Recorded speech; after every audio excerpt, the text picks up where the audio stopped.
Қазақстан мемлекеті үлкен 19 миллионға жетіп отырмыз, үлкен халық құрап отырмыз. Бұл мемлекет соның ішінде аз бір мөлшері дінге сенуші.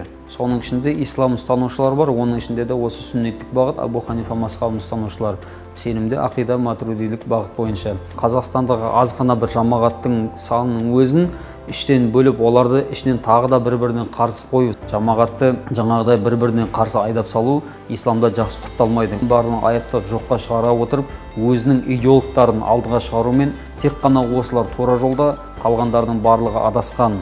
Тіпті керек десе, ақиқат үшін, дін үшін кейбір адамдарды құрбан қылуға болады деген секілдегі пікірлерді тарату, ол өте қауіпті құбылыс.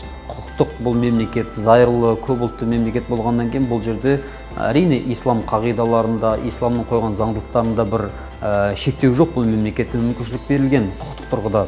Ал енді осының барлығын жоққа шығара отырып, немесе Қазақстан мұсылмандар діни басқармасы қалыптасты, бізді тарихи егемендігіміз алғаннан бері.